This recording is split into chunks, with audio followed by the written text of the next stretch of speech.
لا یاریەکانی هەفتەی سێمی خولی پلەیەکی کوردستان بازیان میوانداری هەڵەبجەی کرد.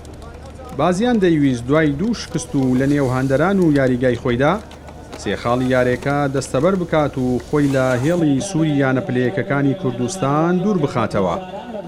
لا سەرەتای تایمی یەکەم یاریەکەدا هەردوویانە ئاستێکی مامناوەندیان نیشاندا، چەندین هەلی گۆڵکردنیان لەدەستدا. لە خولەکی 37 یاریەکەدا هەڵەبجە توانی بربەستی گۆڵی بازیان تێپەڕێنێت و لە ڕێگەی یاریزان کاروان محەممەدەوە گۆڵی یەکەم تۆمار بکات و دوای ئەو گۆڵە و لە خولەکەکانی کۆتایی تایمی یەکەمی یاریەکەدا بازیان توانی لە ڕێگەی یاریزان سامان شێرزادەوە گۆڵی یەکسانی تۆمار بکات و ئەو تایمە بە تاکە گۆڵێک بۆ هەردوویانە بە کۆتا هات.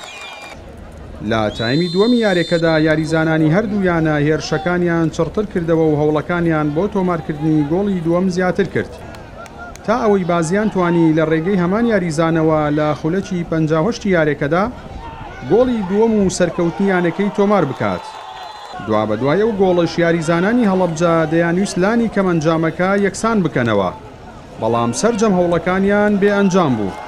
دوجار یاریەکە بە ئەنجامی 2-1 لە سوودی یانەی بازیان کۆتایی هات و بازیان توانی دوای دوو شکستی یەک لە دوای یەک یەکەم بردنەوە تۆمار بکات و سێخاڵی یاریەکە دەستەبەر بکات. لە ئاستی یاریکەرەکان لە بیدایی شەوتی یەکەم هەم لە ڕووی تەکنیکی یاریەکەەوە هەم تەکتیکی یاریەکەش زۆر خراپ بووین.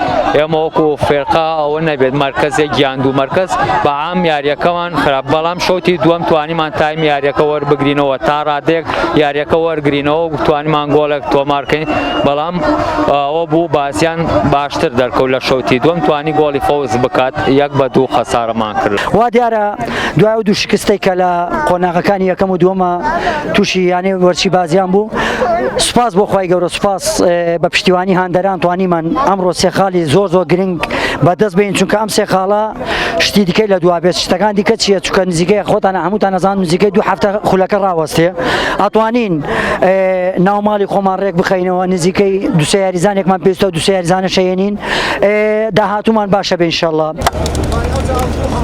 بەم ئەنجامە و لە ئێستادا هەڵەبجە خاوەنی 3 خاڵ و 3 گۆڵە خۆی لە ڕیزبەندی حوتەمی کۆمەڵی دووەمی یانەپلە یەکەکانی کوردستاندا دەبینێتەوە. بڕیاریشە هەڵەبجە لە یاری ئایندەیدا میوانداری ڕانیە بکات. یانەی بازیانیش خاوەنی 3 خاڵ و 2 گۆڵە و ڕیزبەندی هەشتەمی یانە پلەیەکەکانی کوردستانی گرتووە. بڕیاریشە بازیان لە یاری ئایندەیدا ببێتە میوانی ڕزگاری.